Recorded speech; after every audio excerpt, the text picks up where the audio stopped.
extracts from a story that I wrote about the day my grandfather died. And the story goes on, and it ends with my brother and I going down to our town landing and doing something incredibly beautiful and incredibly dangerous.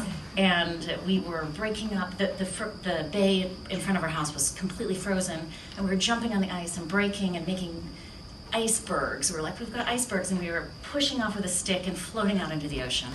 And that's how the story ends. Well, but anyway, but how it begins, because I don't have time to go there. So it's called The Clink of Ice. It goes like this. We didn't know him.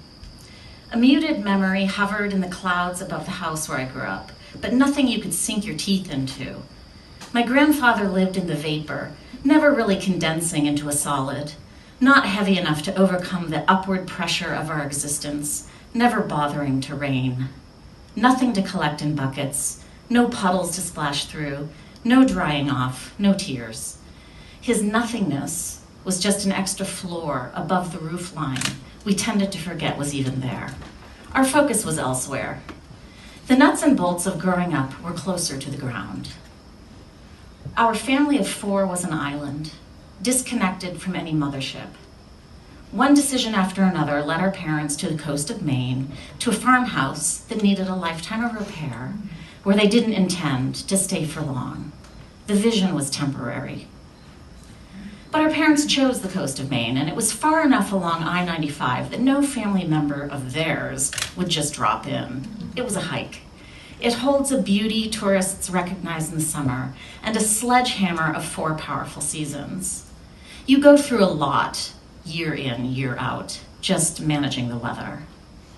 Our town jutted into Casco Bay like one long, cragged finger pointing out a few frayed islands that decoupled eons ago. My brother and I grew up among immortal granite bluffs and ledges that made a massive staircase towards the open ocean. And we learned in school that the hard, ancient rock had been a soft slope of clay and sand when it was young. Like all shape-shifting innocence, it absorbed the pressures of the world around, the heating up and cooling off, marking time until the inevitable weather lets up for a moment. Shale begat limestone, and in time limestone begat garnet, mica, and quartz, tides in, tides out, rolling the silk like dough. The day our grandfather died, my brother Ethan and I were on the school bus going home from West Harpswell Elementary School. Kids squeezed in 3 to a seat. The bus windows were fogged over with kid breath and dirt that had been kicked up by the school bus tires. We made little peepholes with our mittens.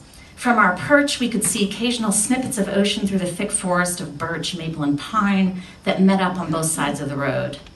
I wore a multicolored purple and blue scarf I had knit myself. My hands were somehow still warm, even though the red wool mittens were beaded with round burrs of snow and had been sucked on and chewed, thawed, and refrozen. Up and down this bus, knit caps were adorned with yarn pom-poms at each child's crown chakra. Snow melted from our hoods, down the backs of our winter coats, into our snow pants. It melted into the felt lining of our snowmobile boots. Ground ice and gravel relaxed from the treads of our boots into a puddle on the school bus floor. And all of us West Harpswell Elementary School students were thrown together on the journey up and down, back and forth, bouncing on the springy school bus seats. And we rode without seatbelts, leaning into the jolts and curves of the road. Heat radiated from the school bus floor, and we were unable to escape the reek of sweat and snow steaming out of our clothes, because we ourselves were the humid source. The bus was full of the rising chatter of kids untethered from the weight that catches up later. The inherited slag, a rock collection to lug around, worries that keep the parents up at night. That's a good stopping point.